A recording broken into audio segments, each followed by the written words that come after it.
Peter and Wendy. Chapter 3. Come away, come away. For a moment after Mr. and Mrs. Darling left the house, the night lights by the beds of the 3 children continued to burn clearly. They were awfully nice little night lights, and one cannot help wishing that they could have kept awake to see Peter. But Wendy's light blinked and gave such a yawn that the other 2 yawned also, and before they could close their mouths all the 3 went out. There was another light in the room now, 1,000 times brighter than the night lights, and in the time we have taken to say this, it has been in all the drawers in the nursery, looking for Peter's shadow, rummaged the wardrobe and turned every pocket inside out. It was not really a light. It made this light by flashing about so quickly, but when it came to rest for a second, you saw it was a fairy, no longer than your hand, but still growing. It was a girl called Tinker Bell, exquisitely gowned in a skeleton leaf, cut low and square, through which her figure could be seen to the best advantage. She was slightly inclined to imbanpoanti. A moment after the fairy's entrance, the window was blown open by the breathing of the little stars, and Peter dropped in. He had carried Tinker Bell part of the way, and his hand was still messy with the fairy dust. Tinker Bell, he called softly, after making sure that the children were asleep. Tink, where are you? She was in a jug for the moment, and liking it extremely. She had never been in a jug before. Oh, do come out of that jug, and tell me, do you know where they put my shadow? The loveliest tinkle as of golden bells answered him. It is the fairy language. You ordinary children can never hear it. But if you were to hear it, you would know that you had heard it once before. Tink said that the shadow was in the big box. She meant the chest of drawers, and Peter jumped at the drawers, scattering their contents to the floor with both hands, as kings toss halfpence to the crowd. In a moment he had recovered his shadow, and in his delight he forgot that he had shut Tinker Bell up in the drawer. If he thought at all, but I don't believe he ever thought, it was that he and his shadow, when brought near each other, would join like drops of water. And when they did not, he was appalled. He tried to stick it on with soap from the bathroom, but that also failed. A shudder passed through Peter, and he sat on the floor and cried. His sobs woke Wendy, and she sat up in bed. She was not alarmed to see a stranger crying on the nursery floor. She was only pleasantly interested. "Boy," she said cautiously, "why are you crying?" Peter could be exceedingly polite also, having learned the grand manner at fairy ceremonies, and he rose and bowed to her beautifully. She was much pleased, and bowed beautifully to him from the bed. "What's your name?" he asked. "Wendy Mora Angela Darling," she replied with some satisfaction. "What is your name?" "Peter Pan." She was already sure that he must be Peter, but it did seem a comparatively short name. "Is that all?" "Yes," he said rather sharply. He felt for the first time that it was a shortish name. "I'm so sorry," said Wendy Mora Angela. "It doesn't matter," Peter gulped. She asked where he lived. "A second to the right," said Peter, "and then straight on till morning." "What a funny address!" Peter had a sinking. For the first time he felt that perhaps it was a funny address. "No, it isn't," he said. "I mean," Wendy said nicely, remembering that she was hostess, "is that what they put on the letters?" He wished she had not mentioned letters. "Don't get any letters," he said contemptuously. "But your mother gets letters." "Don't have a mother," he said. Not only had he no mother, but he had not the slightest desire to have one. He thought them very overrated persons. Wendy, however, felt at once that she was in the presence of a tragedy. "Oh, Peter, no wonder you were crying," she said, and got out of bed and ran to him. "I wasn't crying about mothers," he said rather indignantly. "I was crying because I can't get my shadow to stick on. Besides, I wasn't crying. It has come off." "Yes." Then Wendy saw the shadow on the floor, looking so draggled, and she was frightfully sorry for Peter. "How awful!" she said. But she could not help smiling when she saw that he had been trying to stick it on with soap. How exactly like a boy! Fortunately she knew at once what to do. It must be soon on. She said, just a little patronizingly. "What soon?" he asked. "You're dreadfully ignorant." "No, I'm not." But she was exulting in his ignorance. "I shall sew it on for you, my little man," she said, though he was as tall as herself, and she got out her housewife, and sewed the shadow onto Peter's foot. "I dare say it will hurt a little," she warned him. "Oh, I shan't cry," said Peter, who was already of opinion that he had never cried in his life, and he clenched his teeth and did not cry. And soon his shadow was behaving properly, though still a little creased. "Perhaps I should have ironed it," Wendy said thoughtfully, but Peter, boylike, was indifferent to appearances, and he was now jumping about in the wildest glee. "Alice—" He had already forgotten that he owed his bliss to Wendy. He thought he had attached the shadow himself. "How clever I am!" he cried rapturously. "Oh, the cleverness of me!" It is humiliating to have to confess that this conceit of Peter was one of his most fascinating qualities. To put it with brutal frankness, there never was a cockier boy. But for the moment Wendy was shocked. "You conceit!" she exclaimed with frightful sarcasm. "Of course I did nothing." "You did a little," Peter said carelessly, and continued to dance. "A little," she replied with hauteur. "If I am no use, I can at least withdraw." And she sprang in the most dignified way into bed and covered her face with the blankets. To induce her to look up, he pretended to be going away, and when this failed he sat on the end of the bed and tapped her gently with his foot. "Wendy," he said, "don't withdraw. I can't help crowing Wendy when I'm pleased with myself." Still she would not look up, though she was listening eagerly. "Wendy," he continued, in a voice that no woman has ever yet been able to resist, "Wendy, one girl is more use than 20 boys." Now Wendy was every inch a woman, though there were not very many inches, and she peeped out of the bedclothes. "Do you really think so, Peter?" "Yes, I do. I think it's perfectly sweet of you," she declared, "and I'll get up again." And she sat with him on the side of the bed. She also said she would give him a kiss if he liked, but Peter did not know what she meant, and he held out his hand expectantly. "Surely you know what a kiss is?" she asked, aghast. "I shall know when you give it to me," he replied stiffly, and not to hurt his feelings she gave him a thimble. "Now," said he, "shall I give you a kiss?" And she replied with a slight primness, "If you please." She made herself rather cheap by inclining her face toward him, but he merely dropped an acorn button into her hand, so she slowly returned her face to where it had been before, and said nicely that she would wear his kiss on the chain round her neck. It was lucky that she did put it on that chain, for it was afterwards to save her life.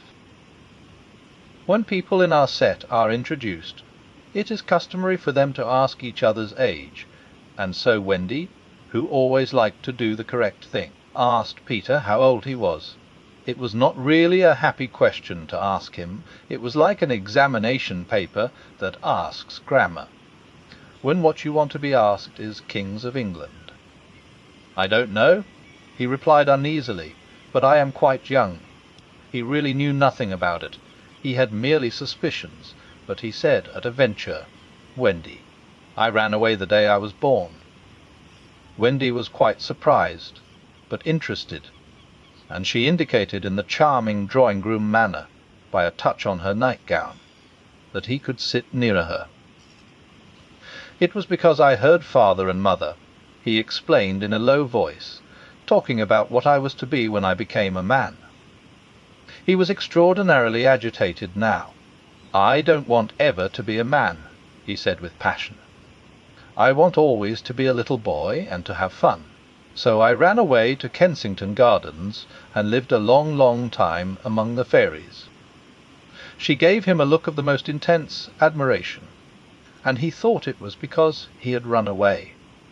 But it was really because he knew fairies.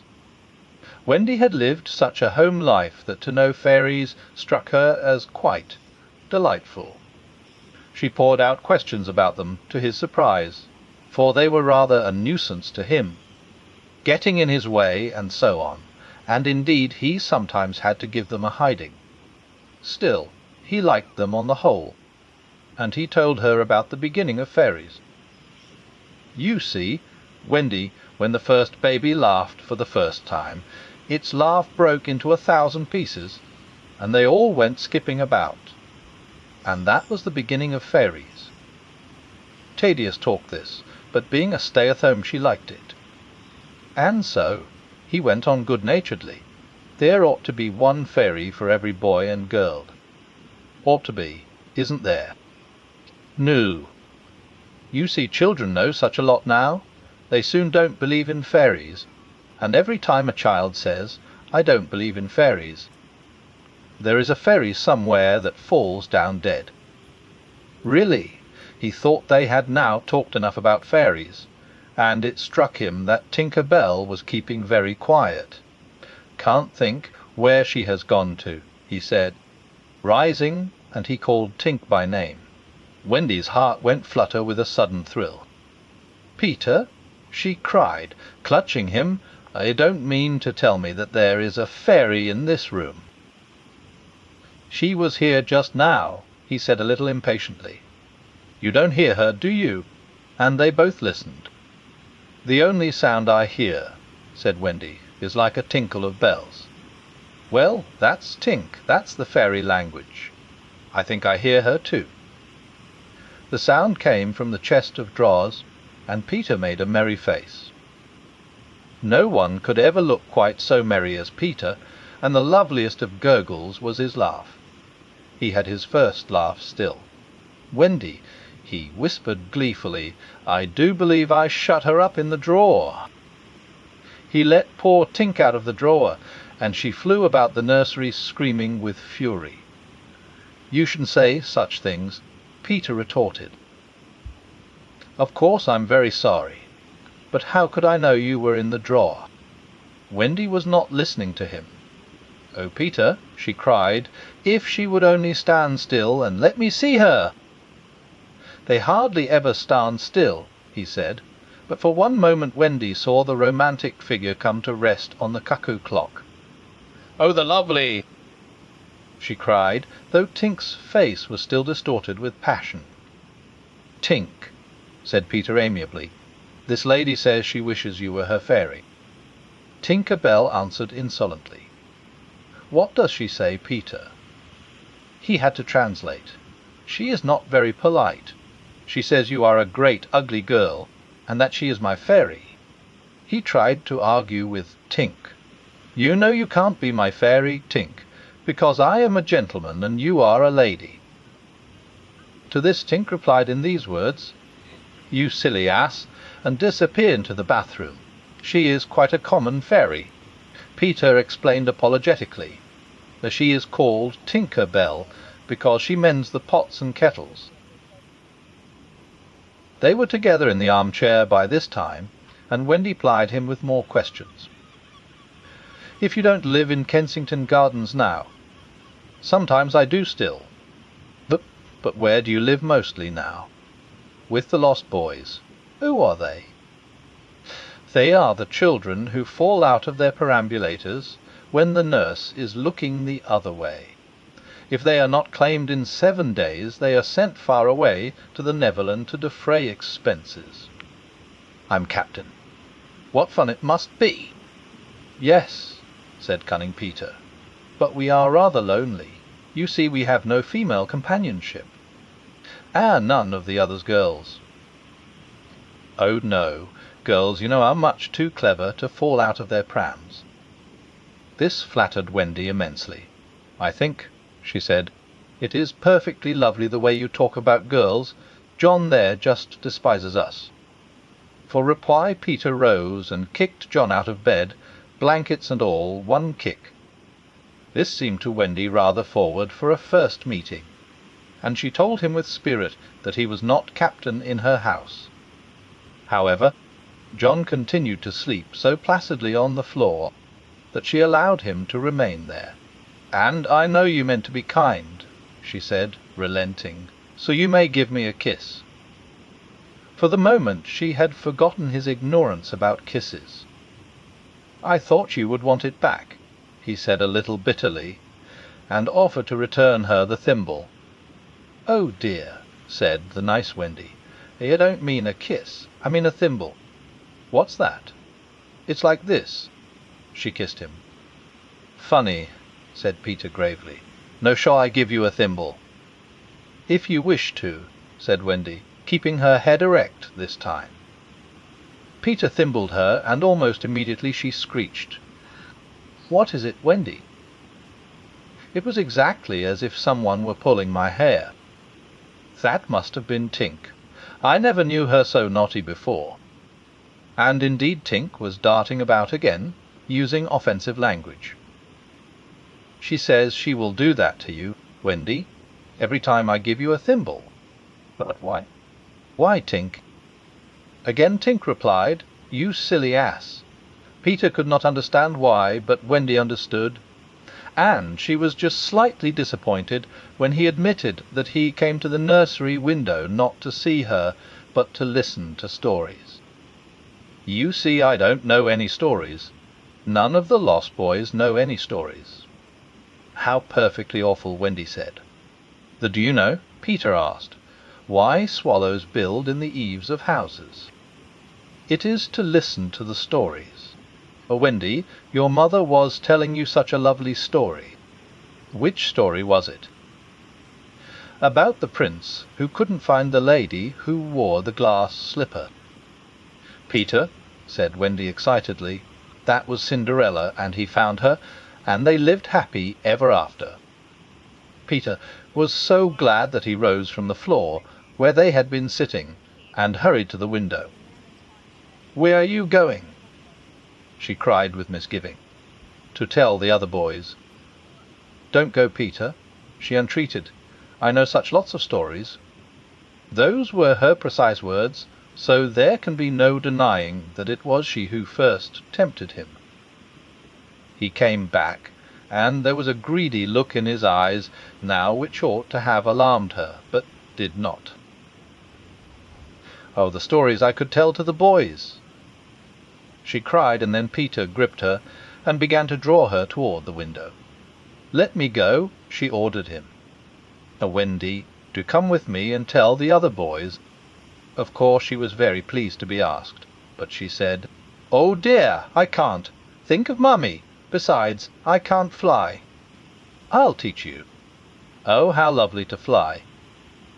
"I'll teach you how to jump on the wind's back, and then away we go."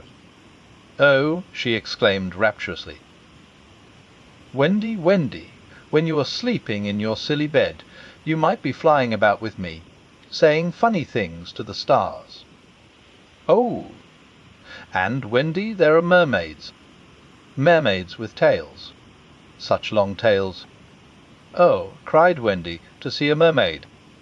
He had become frightfully cunning. "Wendy," he said, "how we should all respect you." She was wriggling her body in distress.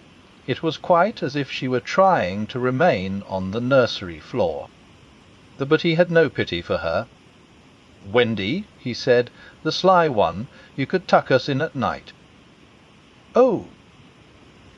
"None of us has ever been tucked in at night." "Oh!" And her arms went out to him.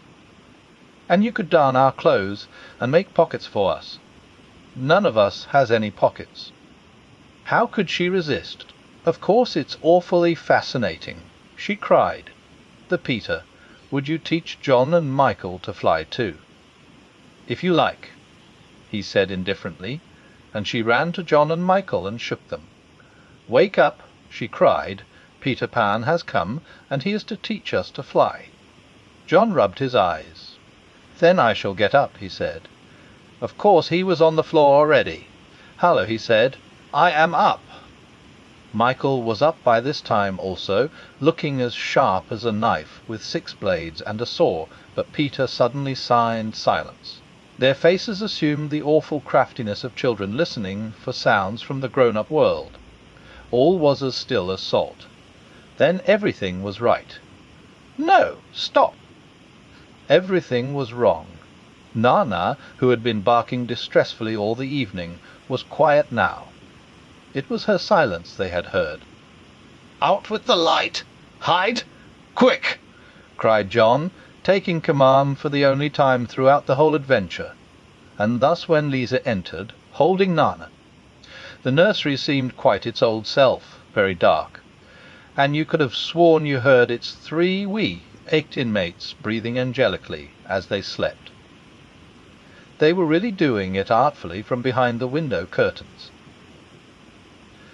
Liza was in a bad temper, for she was mixing the Christmas puddings in the kitchen, and had been drawn away from them, with a raisin still on her cheek, by Nana's absurd suspicions. She thought the best way of getting a little quiet was to take Nana to the nursery for a moment, but in custody, of course. Thea, you suspicious brute, she said, not sorry that Nana was in disgrace. They are perfectly safe, aren't they? Every one of the little angels sound asleep in bed. Listen to their gentle breathing. Here Michael, encouraged by his success, breathed so loudly that they were nearly detected. Nana knew that kind of breathing, and she tried to drag herself out of Lisa's clutches. But Lisa was dense. No more of it, Nana, she said sternly, pulling her out of the room. I warn you, if you bark again, I shall go straight for Master and Missus, and bring them home from the party, and then... Oh, won't Master whip you? Just... She tied the unhappy dog up again, but do you think Nana ceased to bark? Bring Master and Missus home from the party? Why, that was just what she wanted. Do you think she cared whether she was whipped so long as her charges were safe?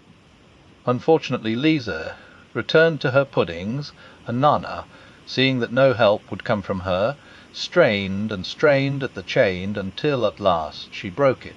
In another moment she had burst into the dining-room of 27 and flung up her paws to heaven, her most expressive way of making a communication. Mr. and Mrs. Darling knew at once that something terrible was happening in their nursery, and without a good-bye to their hostess they rushed into the street. But it was now 10 minutes since 3 scoundrels had been breathing behind the curtains, and Peter Pan can do a great deal in 10 minutes. We now return to the nursery. It's all right, John announced, emerging from his hiding-place. I say, Peter, can you really fly? Instead of troubling to answer him, Peter flew round the room, taking the mantelpiece on the way. How topping, said John and Michael. How sweet, cried Wendy. Yes, I'm sweet. Oh, I am sweet, said Peter, forgetting his manners again. It looked delightfully easy, and they tried it first from the floor and then from the beds, but they always went down instead of up. I say, how do you do it? Asked John, rubbing his knee. He was quite a practical boy. You just think lovely, wonderful thoughts, Peter explained, and they lift you up in the air. He showed them again. You're so nippy at it. John said, couldn't you do it very slowly once? Peter did it both slowly and quickly. I've got it now, Wendy, cried John, but soon he found he had not. Not one of them could fly an inch, though even Michael was in words of 2 syllables, and Peter, Did not know A from Z, of course Peter had been trifling with them, for no one can fly unless the fairy dust has been blown on him. Fortunately, as we have mentioned, one of his hands was messy with it, and he blew some on each of them, with the most superb results. "No, just wriggle your shoulders this way," he said, "and let go." They were all on their beds, and gallant Michael let go first. He did not quite mean to let go, but he did it, and immediately he was borne across the room. I flew. He screamed while still in midair. John let go and met Wendy near the bathroom. "Oh, lovely. Oh, ripping. Look at me. Look at Look at me." They were not nearly so elegant as Peter. They could not help kicking a little, but their heads were bobbing against the ceiling. And there is almost nothing so delicious as that. Peter gave Wendy a hand at first, but had to desist, Tink was so indignant. Up and down they went, and round and round. Heavenly was Wendy's word. I say, cried John, why shouldn't we all go out? Of course it was to this that Peter had been luring them. Michael was ready. He wanted to see how long it took him to do 1,000,000,000 miles. But Wendy hesitated. "Mermaids," said Peter again.